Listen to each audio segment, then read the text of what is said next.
Mrs. Barbara Damrosch. I'm Eliot Coleman. You want to do a little introduction? Yeah, you do it. No. I'll start and I'll turn it over to you. Yeah, I came here in You could try. in 1968, and we've been driving. My first wife and I have been driving around New England looking for land, and we had $2,000 saved up, which seemed like an awful lot of money to us at the time, and it was totally inadequate, and we weren't getting anywhere. And so we visited the Nearings once before, so we stopped in to see them again. And once we told Helen what we were about, she said, well, how much money do you have saved up? And we said $2,000. And she said, that's exactly the price that we are charging for the back 50 acres of our property here. Now, that sounds like a great deal, but of course it all was spruce and fir forest. And but we wanted to farm. I tell that story because I wouldn't be here in Harborside if it hadn't been for Scott and Helen's generosity. We would never have been able to afford land this close to the coast or whatever. And yeah, it's just, it was unbelievably generous. And we got right to work cutting down trees and ripping out stumps. And so now it's 50 years later, and there's actually a farm up the hill on the 50 acres we bought. There's what, I think 17, 18 of it cleared, and only about 4 acres are in a shape to be a market garden, which is what we wanted to run. And what's your take on it? Well, the way it all happened for me was while he was doing all of that, I was slaving away in New York City as a college teacher and a freelance writer.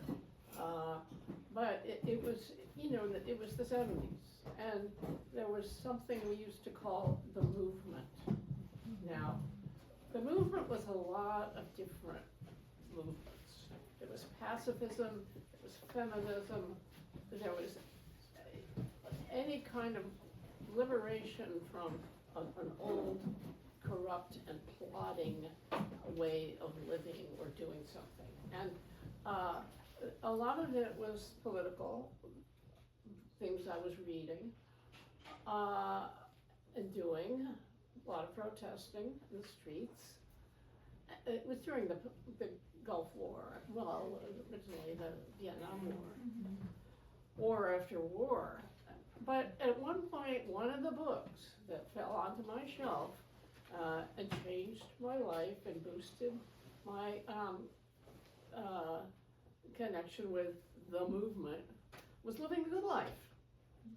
And I loved it.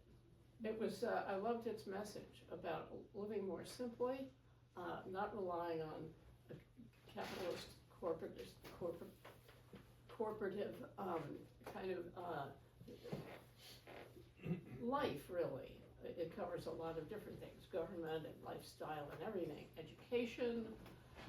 And I had lots of thoughts about what the Nearings were doing, self-sufficiency, going out in the country and growing your own food. Now, I wasn't completely oblivious to what that meant.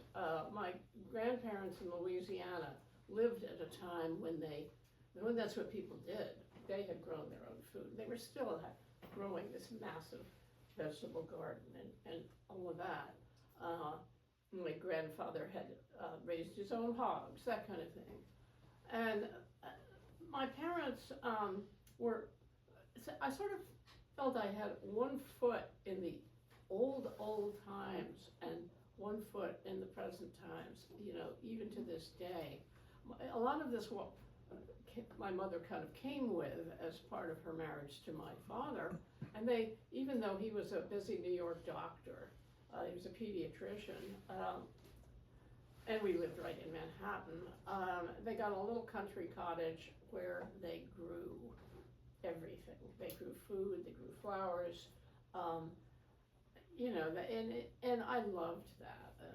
It became part of me. So when I was in New York, you know, I would tell my lefty friends my dream about going and doing all of that and growing my own food like Helen and Scott Nearing.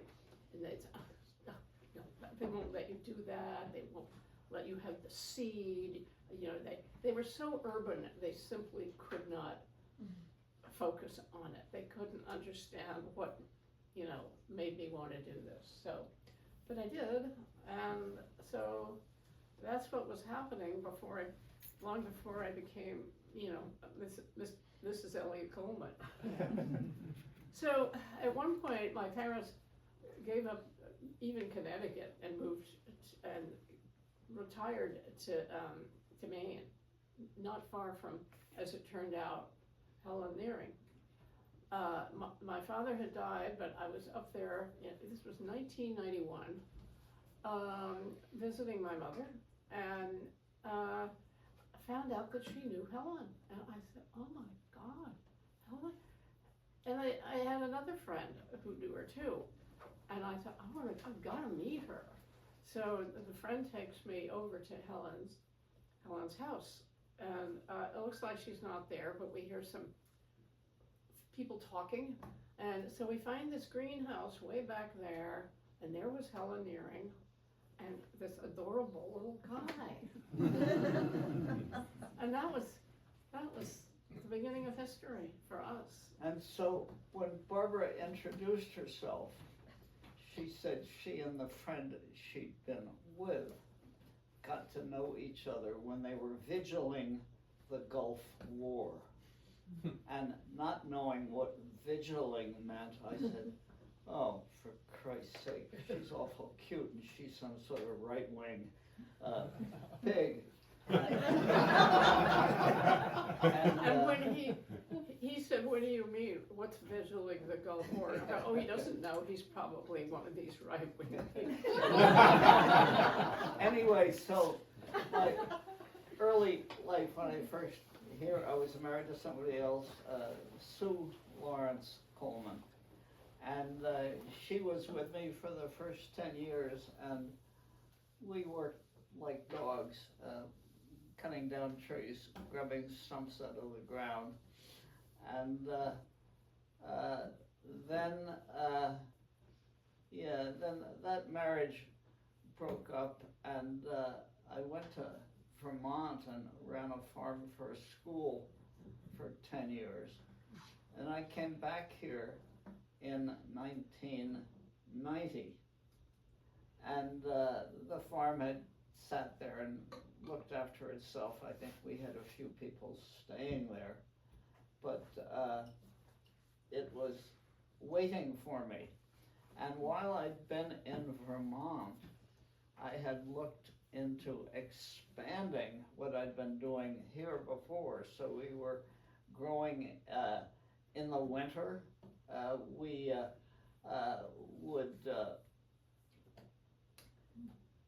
had a lot of little greenhouses, and we would grow crops in there in the fall and then put a layer of plastic over them inside the greenhouse so they were double covered.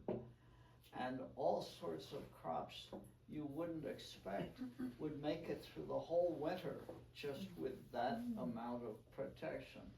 So we're talking about carrots and scallions and lots of surprising things. And that turned into an amazing game. our carrots especially were very popular with local children. And they were known around here as candy carrots. And if you plant carrots in early August, leave them in the ground through the fall, and then come November, you slide a greenhouse over them and put an extra layer of protection, you can pull them all winter. And storage in the ground where they grew, they just get sweeter and sweeter, and there's a lot of explanations of why that is, but supposedly the carrot is reacting to the cold weather, and it puts more of its starch into sugar, which is a great anti-freeze. And so we were able to harvest these magnificent carrots all winter long, and so that became why the new four-season farm, and it was never called four-season farm before that, it was called Greenwood Farm when we were first here with the Nearings, became, something of a sensation. I want to point out that the "we" being talked about here was his first wife. At this point, we are into our third marriage, both of us. So I was not there for all of this. It was all done and famous by the time I got around to being here. Alright, I'm gonna pause you guys. This is like Do anything you want with this. when you watch like a movie trailer and you get like a little bit of the story, and then you go back to the beginning and you get the title, and then you get more of the story. We got like a little preview, and I'm gonna introduce you guys if that's okay. I mean, I think most people here know who you are, but I do know a few people just sort of stumbled into the Good Life Center today and heard there was a talk and thought they'd stay. So I'll give a brief introduction, and then we can jump back into the sort of fireside storytelling that is really sweet. Welcome all of you to the Good Life Center. I'm Jordan. I'm a steward here along with my wife Lucy. We get to sort of take care of this place for the summer, and this is our second summer doing that. This afternoon's talk is part of our summer speaker series with the theme Against the Grain. We got to learn to make some fermented grains and starter this afternoon with Josh, and we're just really thinking about this summer what it means to go against the grain as artists and bakers and makers, writers, farmers, activists, and what it means, especially like nowadays when it feels like there's a lot of pressure pushing you to be a certain way. How can we find the courage to go against the grain? So next week we've got another artist and writer coming. Her name is, let me look down in my notes. Sherry Lovler. She'll be, she started her homesteading journey 50 years ago with the Nearings, inspired by the Nearings, and published homesteading news for about a decade. After this talk, we invite you guys to stick around. We've got bread, snacks, donated by Tender Hearth, and you can explore the garden, socialize, and there is a sign-up sheet in the kitchen. We also have a donation basket. It's donations from little events like this that keep this place running. But for today's talk, what we've already gotten a taste of, Seeds of the Good Life, our guest Eliot Coleman Barbara Damrosch are gonna share some of those stories about Helen and Scott and how you guys came to be here, and how the Nearings legacy sort of lives on and maybe how it's changed. Barbara has been growing beautiful gardens for much of her life. She's the author of the classic The Garden Primer and her most recent book, A Life in the Garden. I'm still making my way through. It's great. It's part memoir, part growing guide, and an absolute delight to read. And it's only about growing food. and it's only about growing food. And she signed my copy, and we have a few copies of their books if you are interested. Talk to either Lucy or me. Eliot has been farming organically since the 1960s. Does that sound right? 1960, he came here in 67, he started the farm in 68, right? And I'd been farming where I was living before for a couple of years before that, just getting my feet wet. So maybe since the early 60s. Yeah. Known around the world for his work on sustainable agriculture and year-round growing, as you got to hear about those carrots undercover. His most recent book, The Self-Fed Farm, published in the last 6 months. Yeah. The Self-Fed Farm and Garden shows how growers can build fertility from within the farm itself. Together they live right up the hill at Four Season Farm here in Harborside. So please join me in welcoming Barbara and Eliot a few minutes late.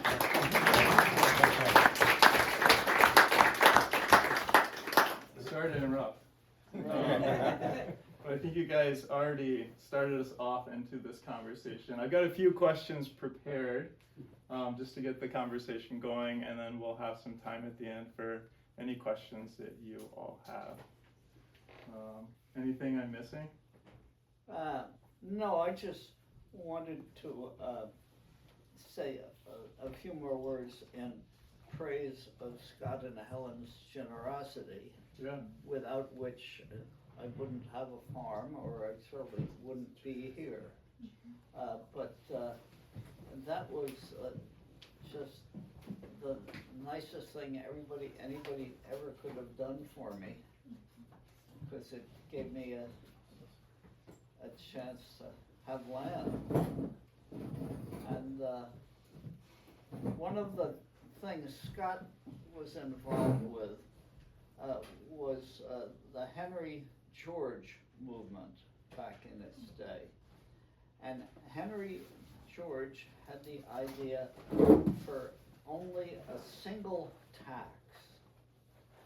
And this single tax would only be on money that was made by buying and selling land for more than you'd paid for it. And if you think of all the profits that are involved in that, and all of that profit was then the tax, you would imagine that this would have probably replaced the regular taxes everybody pays. And it was a popular concept with the left wing at the time, but it greatly appealed to Scott. Yeah, I think we have a picture in there of him, Scott, at this community outside of Philadelphia called Arden, Yeah, where he lived with in a single tax community. Yes. His neighbor there was Bertrand Russell, which is a pretty good neighbor to have. Can I take this thread and Yeah. shift it a little bit? Unfortunately, I never knew Scott because he had died by the time I came here. And I really wish I could have known him. I love what he believed in and what he did. But I did have Helen as a friend. Now I had a wonderful friendship with her, but it had its own little quirks. What I loved about her was her appreciation for a simple life, and also the importance she gave to feeding people. And so when we would eat together, she would come over to our house sometimes, and I'd feed her, and I stuck to her strict vegetarian ethos, which is fine with me. I love vegetables anyway. You make a life of them. But I would also put a lot of cheese and a lot of cream, and she would sort of look at it and say, "This is awfully rich," and then she would devour it. And so she really did love good food. And I remember one night we were all invited, the three of us, Helen and us, to Paul Winter's wedding when he got married in Connecticut. And I still had, at that point in time, the house I owned in Connecticut. So the three of us carpooled down there because we had all been invited to this event, and we stayed at my house. And the night before the wedding, we had dinner together, and what ended up with the most delightful thing. We all loved poetry, and I had, you know, a gazillion books, including lots of poems, and we take turns grabbing a poem and reading it. And when it came to dessert, I brought out all the Ben and Jerry's that had accumulated small amounts in the top of my freezer and needed to be gotten rid of because I was not living there anymore. And Helen and Eliot and I went through every single little box of ice cream that night. And that's the way she was. I always thought of Helen as a people person, very warm relationships with people, but always had a kind of a strictness that she felt she had to have in her life. And I always felt it was my duty to just kind of nudge that a little bit. And feeding her was one of the many ways I did it. Well, on that trip, the next day, when we went to the wedding, Paul Winter is a wonderful musician with a wonderful group, and with a very playful kind of old-time avant-garde tone to it. He had a wedding which took place outside in what he was calling the Bowl of Light Meadow, and it was just this great big empty field. And in the middle of this field was the bride, the groom, and a hawk that somebody had on their arm, and an elephant. This huge elephant standing there. And right in the middle of it, a black limousine came cruising through. This was all so bizarre and wonderful. And out stepped Mary Travers of Peter, Paul, and Mary. So she stood there with the elephant and the bride and the groom, and they got married. And then later, we had a lot of really good, well, the playfulness part took place mostly with these huge percussion things that he had put up, all these different percussion instruments and things to bang on them. And everybody was banging on these things the whole time. It was like that. And the food was delicious and, you know, wholesome and everything. So I'm standing there talking with Helen and drinking some of the punch. And she said, how's the punch? I said, it's delicious. Would you like a sip? And I said, well, she said, yeah, but I have to warn you that there's alcohol in it, because I knew she didn't drink anything. So I said, without pushing it to, I just warned her. And she said, but I'd still like to try it. But the alcohol was just hard cider. Oh, yes. Yeah, not anything. It was, yeah, it was not Calvados or vodka. So as far as I know, but she did sip it and became a little giggly and girlish, and it was just one of those little moments where you're not changing her, you never want to change her, but there's just, I wanted her to play more, even though she was being very motherly and important in the way we change our life. And when she came out with her cookbook, there's a simple food for the good life. There's probably some copies here. And I was asked to do the preface for it. And so it was a very good book. And it was all of her do's and don'ts, but they were still very good recipes. You could tell that she really genuinely loved feeding people. And at the very end, I remember thinking that I love the way she cooks, but she always needs to have a little less desserts maybe than I would put or something like that. And so I thought that's probably a good sensible way to be. And so the end of my little essay says, and so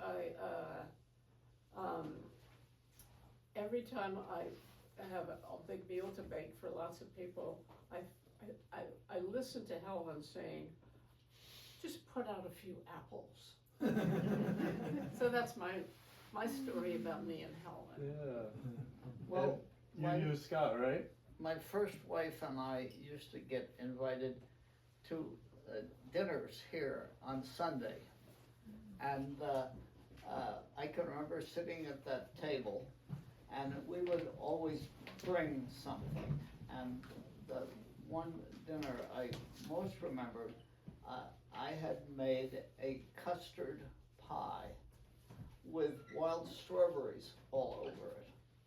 The thing was just unbelievably beautiful. I'd made 2 of them, and I brought one down.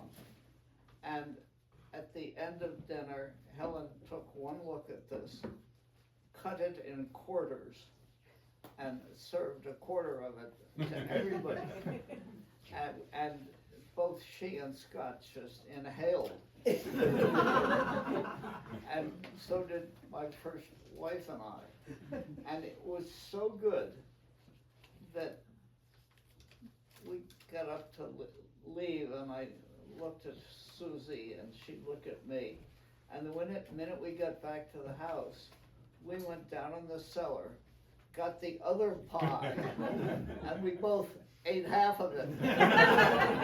So that was, so we were all like Helen. We were, there's a wonderful wall hanging that was made by Bill Copperthwaite, celebrating Scott, and it says on it at one point, it is reported that he can be taken with ice cream. And it was true. This is great, because I when I think of them, I think of like eating a strict diet, and maybe they kind of did that, but they also, when there was good food presented, did not hold back, it sounds like. Yeah. So the next question I have for you guys is, often people call the Nearings politics revolutionary and their experiment here radical. What do you think made it radical, and where have you found yourselves in your own lives or your own work going sort of against the grain? Well, I don't know if their politics were radical. They were certainly left-wing. And my mother, who thought Ronald Reagan was next to God, would have been a little shocked by the left-wing part of it. But it was just the way they lived their life. They were generous. They were willing to share. And that was what I thought the most radical part of it was. I had never really seen somebody radicalize food, you know. New York was at the height of the expensive restaurant peak, which was everybody was talking about and eating at and doing, you know. And so she was kind of a bright light for me in that. And being interested in gardening, I ended up in Connecticut having a landscape design business, but growing my own food for sure. And I really,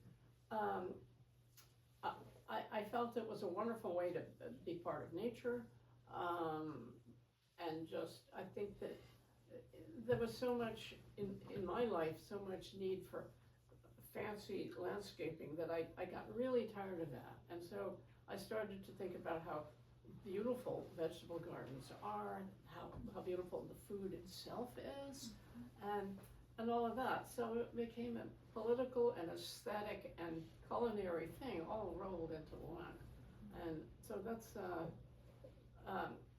she just reinforced something I think that I'd kind of gotten from my grandparents in Louisiana too, picking up and sort of leaving out an interim, wandering off into gourmet land and coming back to something old that was truly wonderful, but seemed new to people who hadn't really come across simplicity as a magic word. Yeah, to radicalize food, yeah, I love that as a concept, and it makes me even think of radical, the word, the etymology is the root. Yeah, to go to the root of things, to go kind of the root of things, like find the mystery or miracle of food, and it's kind of just the way it comes from the earth, from the soil, rather than needing it to be at a fancy restaurant. Yeah. Part of the impulse for this book was there was a period there when organic sort of got off track and everybody was buying organic fertilizers to use in their garden. And I was inspired enough by Scott to think, well, that is suddenly making this very natural concept about as capitalistic as it can be, because you have to buy all the inputs to do it. And that got me thinking that maybe there was a way to run the farm I was running without buying any inputs. And the only inputs we were buying then were seeds for green manures. And this is all about how we now run our farm with nothing imported at all, just the seeds for green manures, and keep all the fields fertile and keep everything as tip-top as it can be, just by growing one green manure after another, depending on what the previous crop has been, what the next crop is going to be. And it's worked out so unbelievably successful, that I felt I should write a whole book about it. And your subtitle here, I'm just noticing, is A Return to the Roots of the Organic Method. Yes, because he really did take it back to something that the organic movement was kind of losing. It was turning into going and buying jugs, plastic bottles of organic fertilizer instead of growing, something, a clover or whatever you want to till back down into the land instead. How about for you, Barbara? Do you want to share any more about your most recent book, A Life in the Garden? And there's stuff about Helen in it. How it came to be, or how it came to be. Okay, it's an interesting. It came out of a conversation I was having with the garden editor of the Washington Post, and he was interviewing me because of a book I republished, and we weren't really looking at the book. We were completely ignoring the book. We were in a coffee shop, and all he wanted to talk about was how can we get people to grow food. And so I took that away with me, and we talked about it. A year later, he came up to the farm. He wanted to see the farm, he wanted to meet Eliot, of course. And then at Sunday, when he was about to go home to the airport, he said, now here's why I'm here. I want you to write a column about growing food. So for 15 years, every single week, I had a column in the Washington Post about it. And it changed the way I write, really. If you compare my early books, not to mock them, they're useful books, but especially the Garden Primer, which still sells after all these years.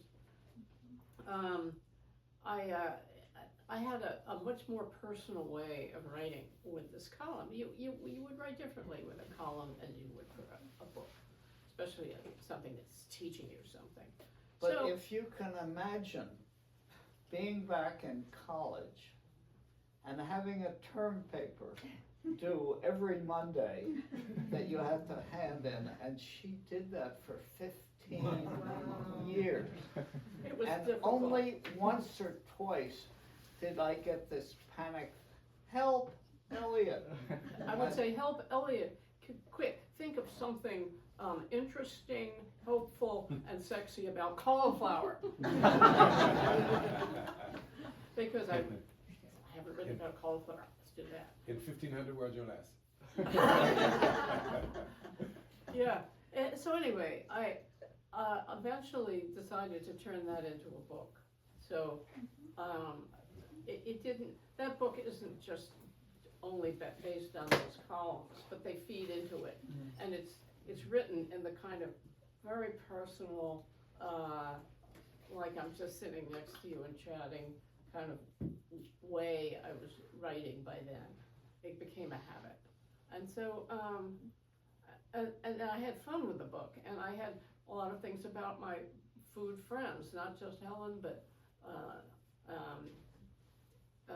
you know, what's her name in California? Bob Kennard. No, not Bob Kennard. Alice Waters? Yes. Alice Waters, yes.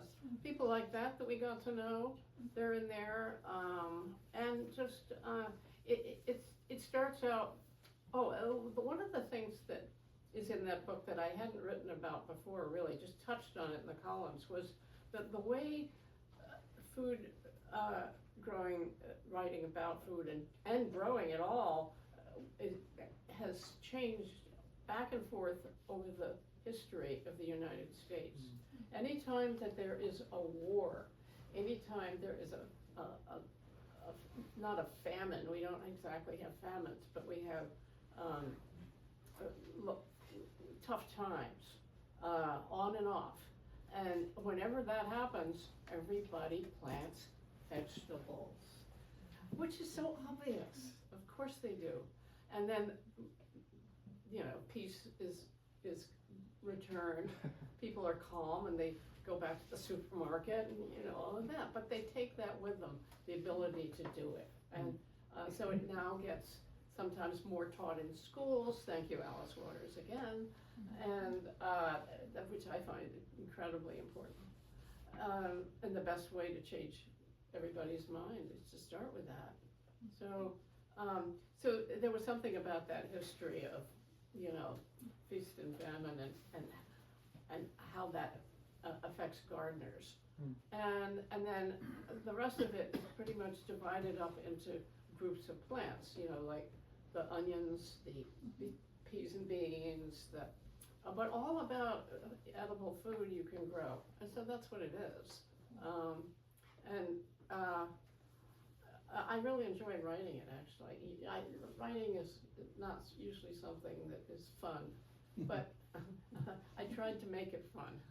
So, Are you writing something now? absolutely not.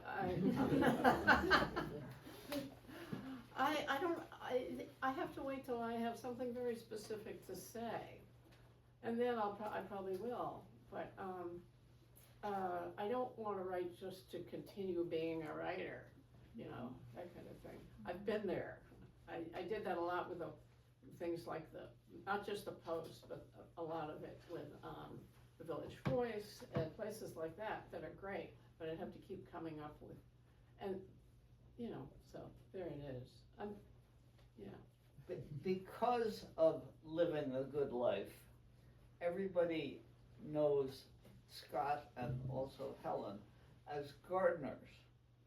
But before they wrote that book, Scott had a whole career as a leftist agitator. And back in before the U.S. entered the First World War, he wrote a book, an article entitled The Great Madness. And this is fascinating because if you just even vaguely look through it, it was his diatribe against the plutocracy. And now, if you realize that this was 100 years ago, he was writing that, that's pretty fantastic. But there is somebody today named Bernie Sanders who rails against the plutocracy almost as if he were reading Scott's script. And so this is nothing new. And this is an annotated edition of Scott's Great Madness that was put together by Greg Jolly, a neighbor of theirs in Vermont, who was... It's a fascinating book. Yeah, but, and it was, it was, I think, long out of print, but after Greg did this, the Good Life Center printed a few more volumes of it, and they sold out quickly. And I thought this was something that should be available. So I offered $5,000 to the Good Life Center so they could print another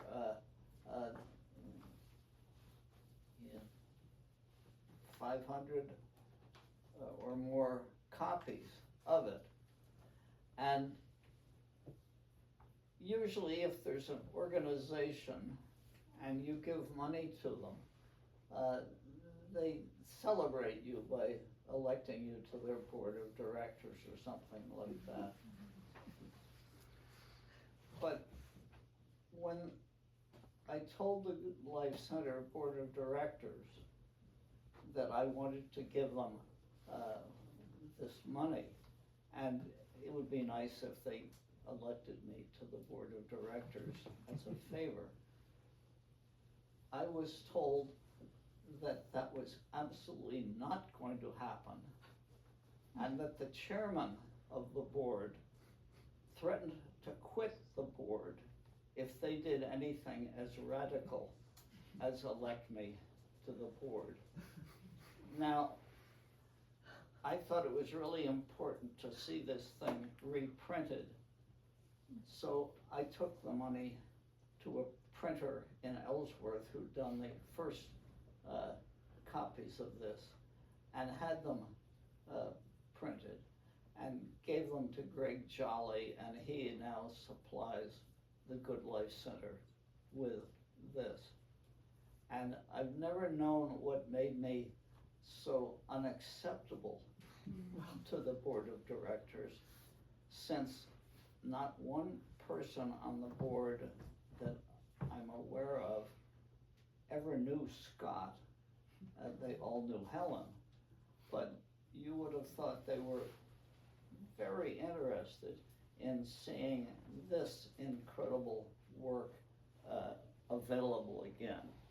If you want to read something even more interesting than The Great Madness, here is a whole book entitled The Trial of Scott Nearing. And after we got into the First World War, at the end of it all, Scott was put on trial by the US government for writing The Great Madness, and they accused him of inhibiting soldiers from signing up or from believing they should obey orders and everything like that. And the wonderful thing about this book Scott served as his own lawyer. And he just destroyed the government's position because he was so eloquent and reasonable in presenting his ideas. And I think it's a good lesson for governments. If you want to get rid of somebody, don't put them on trial and let them defend themselves. In Scott's case, he did a magnificent job.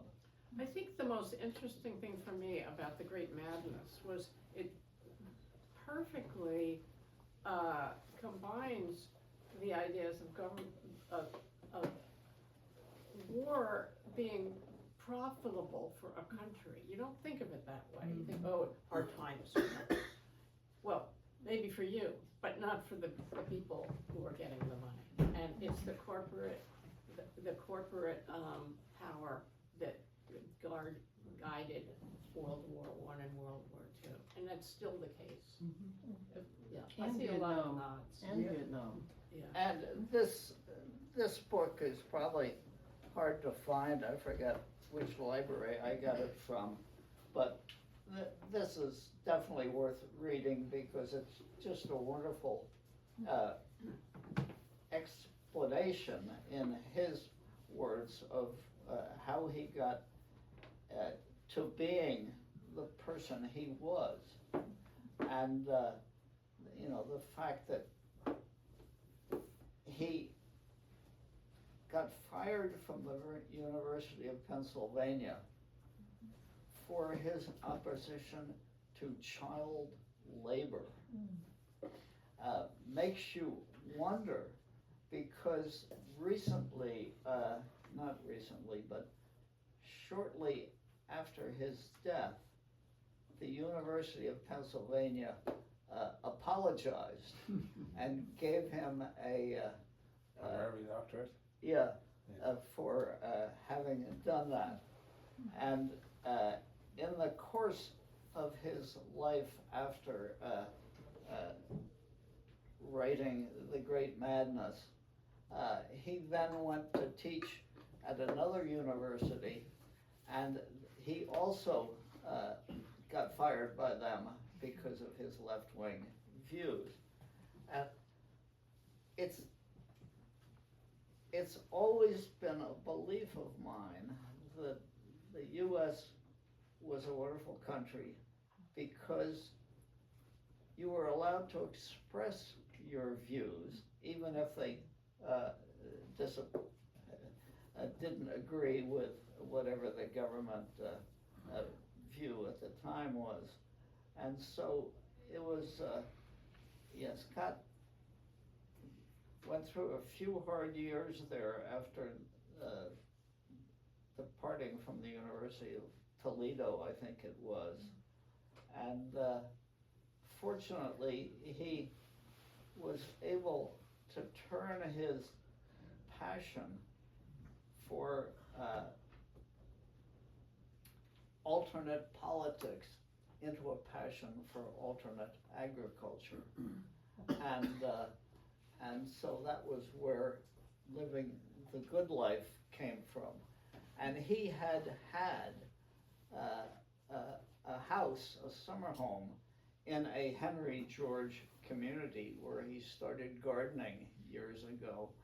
And organic gardening was part of that. And so he got into it as a participant. But I learned so much from him, just coming over and seeing how he was doing things. And there are a lot of pictures in a number of his books, and you see him out there with a wheel hoe. And he just loved his wheel hoe. And his garden looked so perfectly cultivated all the time. And it was just, So,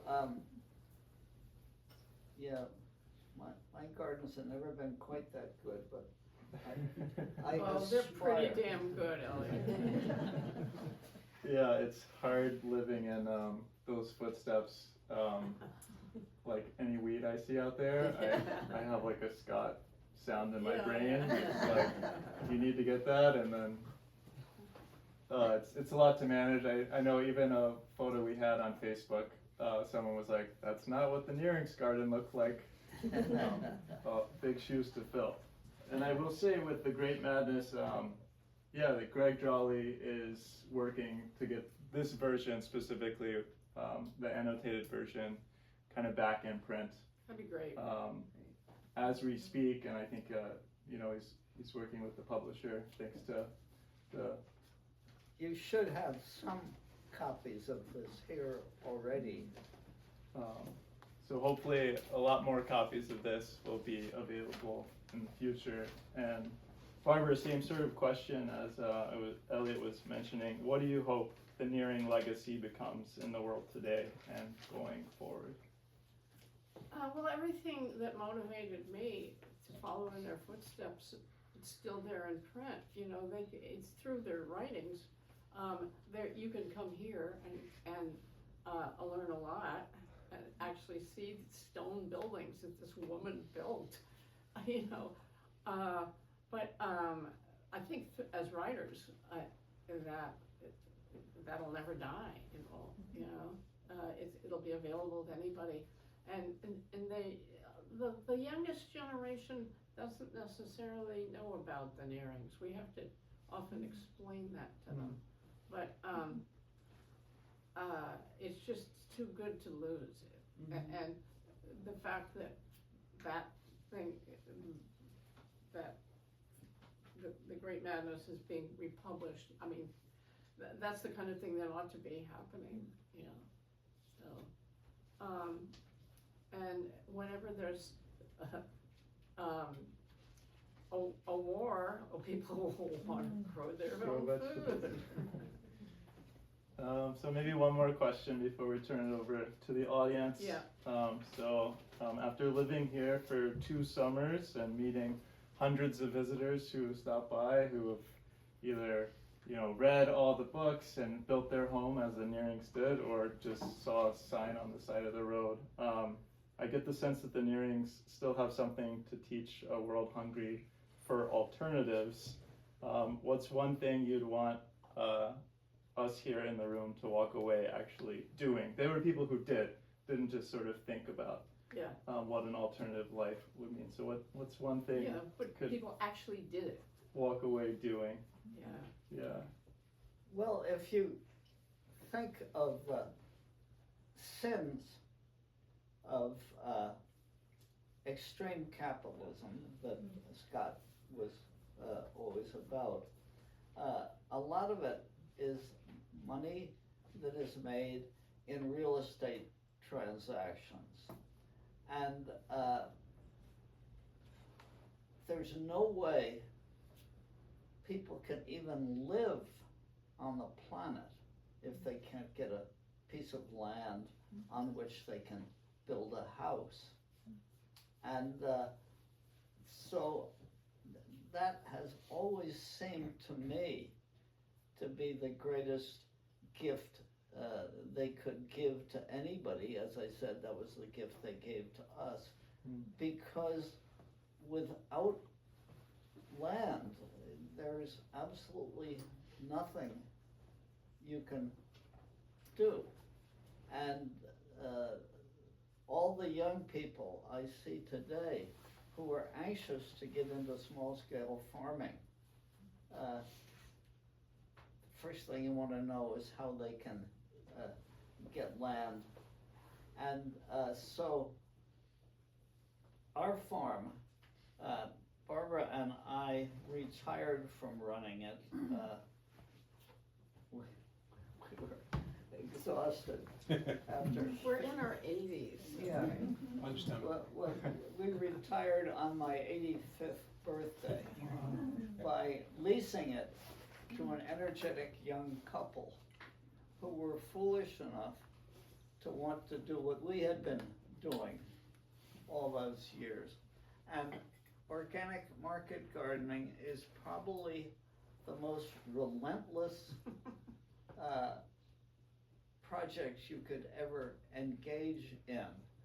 And so, you know, we had a few stipulations. We wanted them to keep it organic and everything.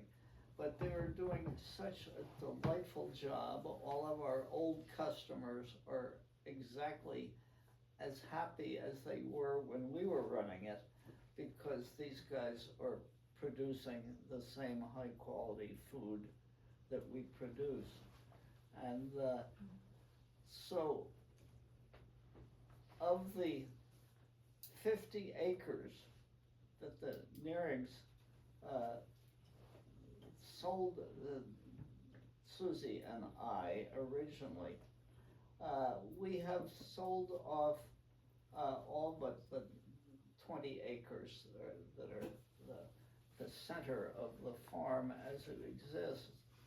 And we sold a lot of those acres to people for the same $1.30 an acre that we paid for it. Just because we didn't. $33. $33, whatever it was. Which is.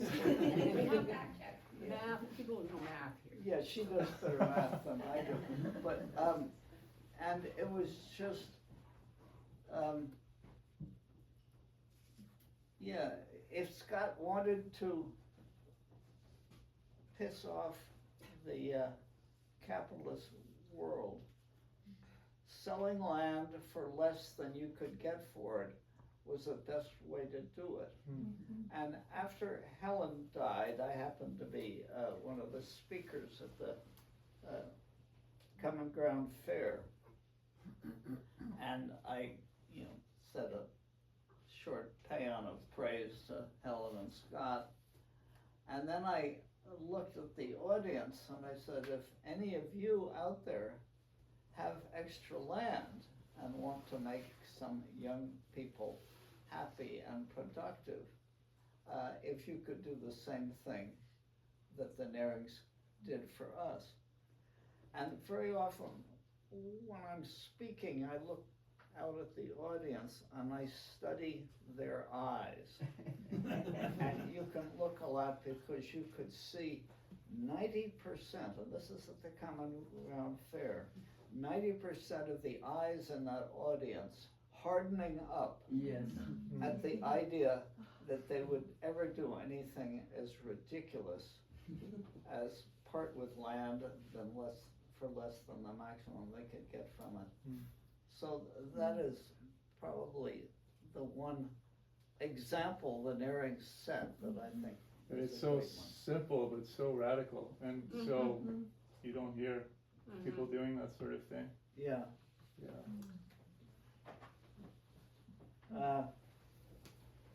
Have we bored everybody long enough? Yes, I 5 think we need o'clock. to answer questions. Yeah.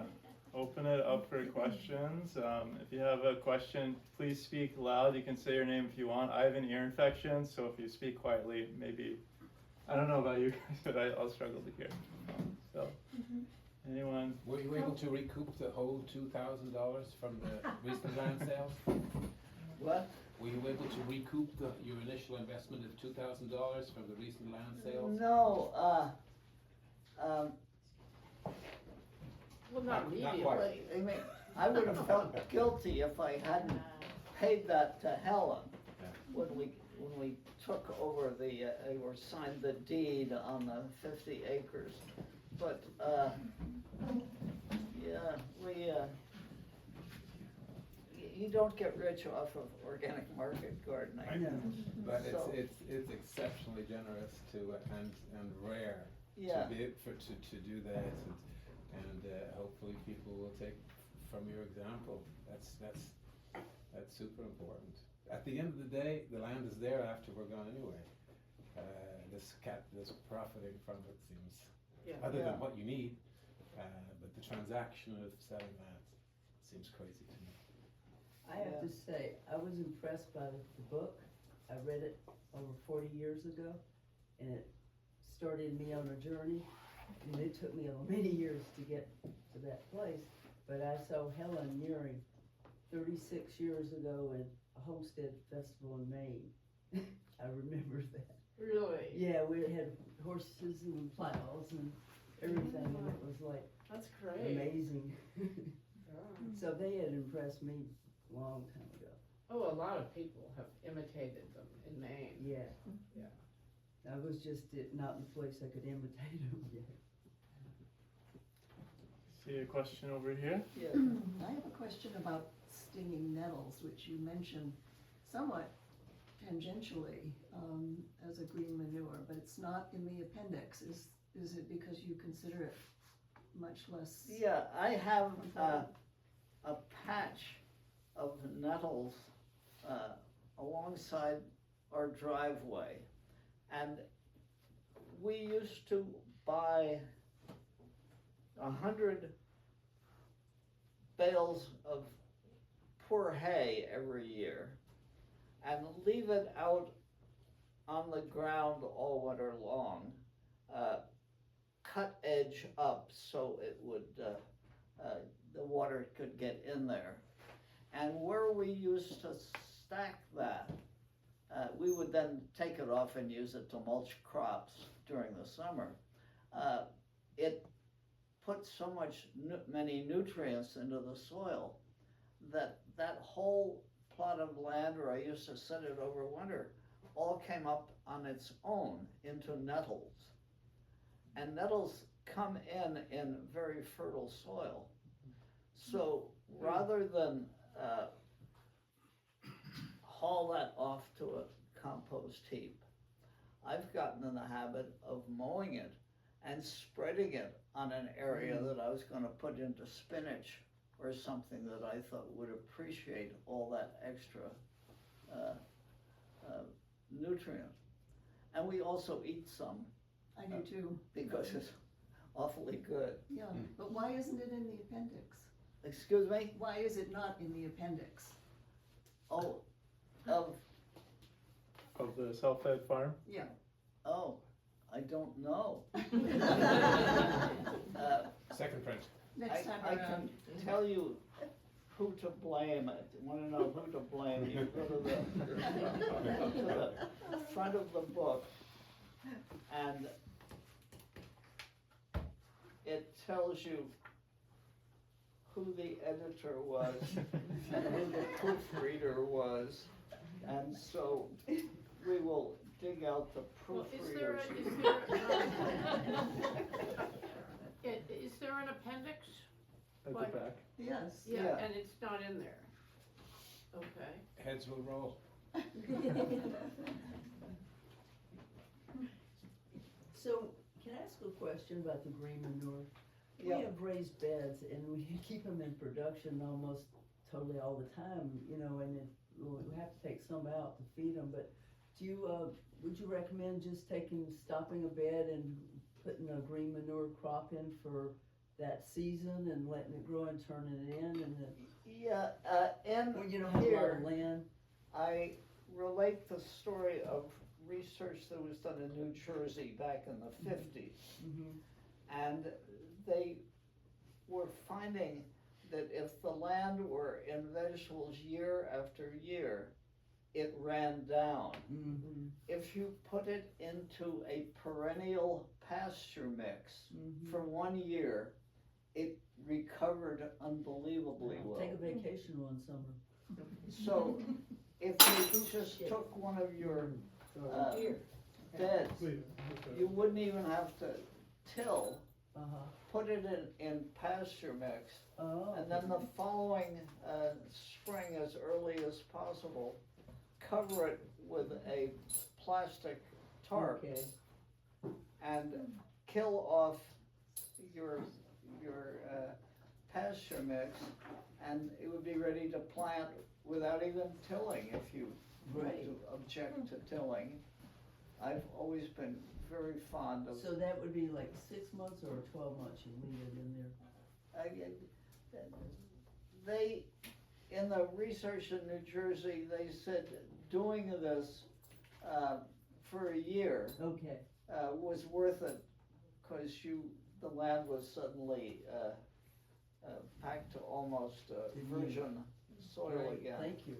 And sod is a great, so I've always been fascinated by the people who want to have a garden, and they take all the sod off the part of their lawn where they're gonna put it, without realizing that that's the basis of Flip it soil over. They could fertility just turn right it there. upside down and then Yeah. plant into Plant. it. By the way, nettles aren't even in the index. They aren't. No, not even in the index. Oh my God. I mean, we really need to speak to somebody about That's it. We're feeling smart. Other questions? Yeah, Lonnie? Yeah, so I'm curious more about Scott's economic thinking.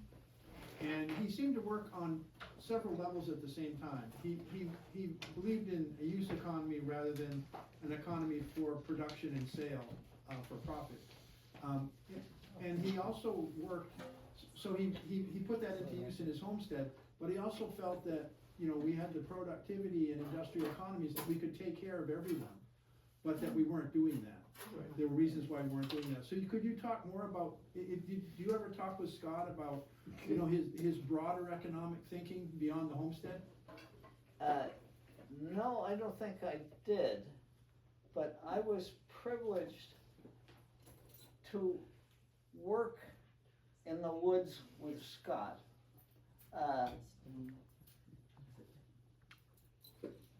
Every morning for 3 hours. And that was when I first got here, that was how I earned a little money. And he would tell me all these wonderful stories about the past history of economics and the battles he'd had. And, oh, yeah,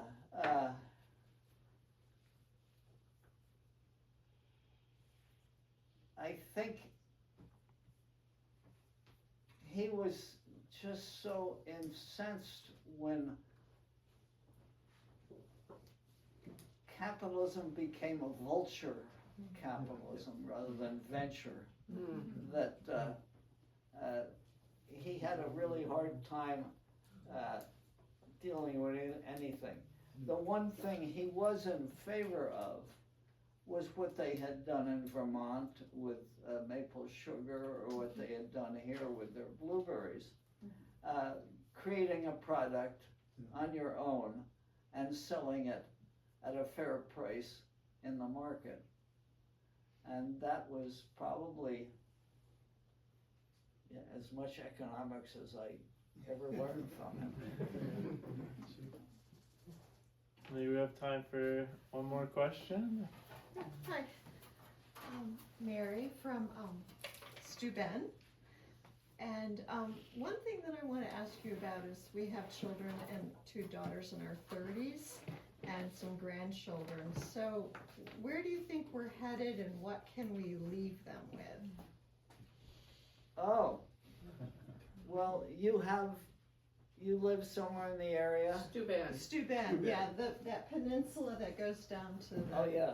Yeah, so Well, yeah. Okay, you own your land or your Yes, home. we do, 1/3 of an acre, What? 1/3 of an acre They live in an acre with a house on it. with a house on it. Yeah. Yep. Well, you don't want to get them into growing corn and soybeans.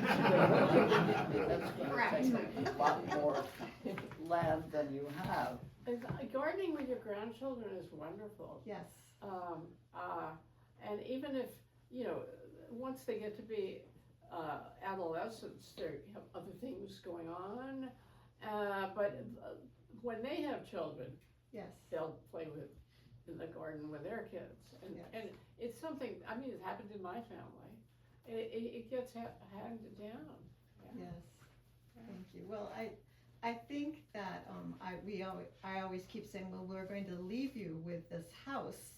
I would Just but teaching them how to garden. garden, exactly. There's always land available in Anywhere. community gardens. Community gardens are great. Right. Yeah. But we are near, and a passion for doing it. And of everything I do, I think it's almost miraculous every time that tiny little seed turns into a carrot. I mean, this is just, of all the miraculous transformations I see on a daily basis, what you can do with a few seeds is probably the best part of it. But the other thing that gets me is how much more miraculous nature is than we can ever imagine. And recently, researchers in Europe have been looking into what goes on under the ground and finding out that plants can give off exudates from their roots that favor the microorganisms in the soil that do good things for them.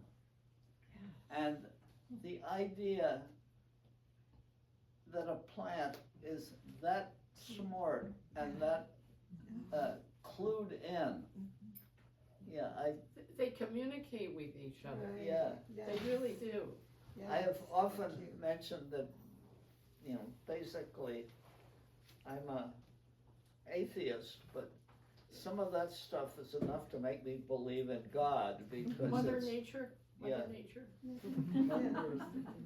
yeah. I think that's a wonderful place to wrap up. Yes. Thank you, guys.